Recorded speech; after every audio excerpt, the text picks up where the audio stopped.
করে প্রশাসনের প্রতি সর্বোচ্চ সম্মান প্রদর্শন করেছেন।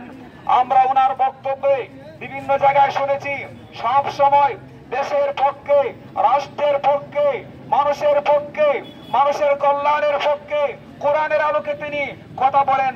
তিনি উগ্রতা পরিহার করে সাম্প্রদায়িক সম্প্রীতির পক্ষে, তিনি শান্তির পক্ষে মানুষকে শান্তির বাণী মহাগ্রন্থে আল কোরআনের বয়ান করে যাচ্ছেন, ঠিক কিনা বলুন?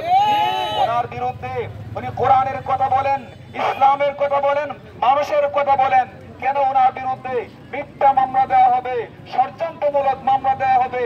আমরা আহলে সুন্নাত ওয়াল জামাত, ছাত্র সেনা, যুব সেনা, আমাদের সকলের প্রাণের দাবি হচ্ছে গিয়াসউদ্দিন আত-তাহেরি সাহেবের উপর মিথ্যা মামলা অনতি বিলম্বে প্রত্যাহার করতে হবে, ঠিক কিনা বলুন? আহলে সুন্নাত ওয়াল জামাতের অনুসারীরা শান্তিপ্রিয় মানুষ, তারা রাসূল পাকের আদর্শে উজ্জীবিত হয়ে, সাহাবায়ে কেরামদের আদর্শে উজ্জীবিত হয়ে তারা অবস্থান করে সমাজের মধ্যে। আপনারা লক্ষ্য করেছেন ফারুকী সাহেবকে যখন শহীদ করা হয়েছিল, সারা বাংলাদেশের মধ্যে তারা প্রতিবাদ করেছিল, শান্তিপূর্ণভাবে তারা লং মার্চ করেছিল। তারা কোনো উগ্রতা পছন্দ করে নাই, শান্তির পক্ষে আছে, শান্তির পক্ষেই থাকতে চায়।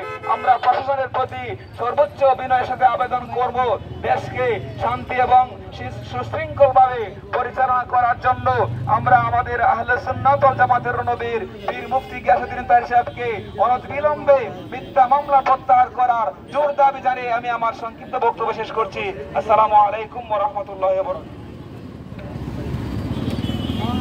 মাশাআল্লাহ, মারহাবা। আমি সবাইকে বলবো সবাই লাইনে চলে যান, লাইনটা সোজা করে দাঁড়ান। আমরা শেষ পর্যন্ত চলে আসছি, আপনারা সবাই লাইনে দাঁড়িয়ে যান, লাইনটা সোজা করুন। এই মুহূর্তে আমাদের সামনে বক্তব্য নিয়ে আসছেন আমাদের হবিগঞ্জ জেলা ইসলামী ফ্রন্টের অন্যতম নেতা আঞ্জুমানে সালেকিন হবিগঞ্জ জেলা শাখার সম্মানিত মহাসচিব ডাক্তার ফারুক আহমেদ।